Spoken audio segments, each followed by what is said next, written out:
பிரியமானவர்களே, ரோமர் எழுதின நிருபம் 6ஆம் அதிகாரம் 6ஆம் வசனம் இப்படி சொல்லுகிறது: நம்முடைய பழைய மனுஷன் கிறிஸ்து இயேசுவோடு கூட சிலுவையில் அறையப்பட்டிருக்கிறான் என்பதை நீங்கள் அறிந்திருக்கிறீர்களே என்று அங்கே சொல்லப்படுகிறது. நம்முடைய பழைய மனுஷன் சிலுவையிலே அறையப்பட்டிருக்கிறான்.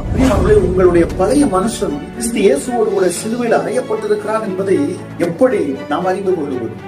உங்களுடைய பழைய சுபாவங்கள், உங்களுடைய பழைய பாவ பழக்க வழக்கங்கள் இன்னும் உங்களுக்குள் காணப்படும் என்று சொன்னால், நீங்கள் கிறிஸ்து இயேசுவோடு கூட நீங்கள் சிலுவையில் அறையப்படவில்லை, நீங்கள் அவரோடு கூட மரிக்கவில்லை. நிச்சயமாக பிரியமானவர், நீங்கள் அவரோடு கூட மரிக்கவும் இல்லை, அவரோடு கூட உயிர்த்தெழவும் இல்லை. நீங்கள் புதிய சிருஷ்டி அல்ல. உங்களுடைய பழைய மனுஷன் சிலுவையிலே அறையப்பட வேண்டுமா? நீங்கள் கிறிஸ்தவர்கள் என்று சொல்லுவீர்கள் என்று சொன்னால், ஒருவர் உண்மையாய் கிறிஸ்து இயேசுவை விசுவாசித்து ஏற்றுக்கொண்டிருப்பான் என்று சொன்னால், பிரியமானவர்களே, அவனுடைய பழைய சுபாவங்கள் அழிக்கப்பட்டு போகிறது.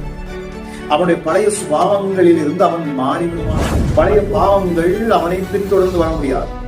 பழைய சுபாவங்கள் அவனுக்குள் இருக்காது. இவையெல்லாம் கிறிஸ்து இயேசுவோடு கூட சிலுவையில் அறையப்பட்டிருக்கும். அவைகள் எல்லாம் மறித்து போயிருக்கும். இன்றும் உங்கள் வாழ்க்கையிலே அந்த சுபாவங்கள் இன்னும் இருக்கும் என்று சொன்னார். நிச்சயமாக நீங்கள் கிறிஸ்து இயேசுவோடு கூட சிலுவையில் அறையப்படவில்லை. அப்படி என்றால் நீங்கள் இன்னும் பாவத்துக்கு மரிக்கவில்லை. நீங்கள் நீதிமானாக இருக்கவே முடியாது. பழைய மனுஷன் உங்களுக்குள் தான் இருக்கு. பழைய மனுஷனை நீங்கள் களைந்து போட்டு புதிய மனுஷனாகிய கிறிஸ்து இயேசுவின் சாயலுக்கு ஒப்பாய் நீங்கள் மாற வேண்டும் என்பதுதான் கிறிஸ்து இயேசுவின் விருப்பமாக இருக்கிறது.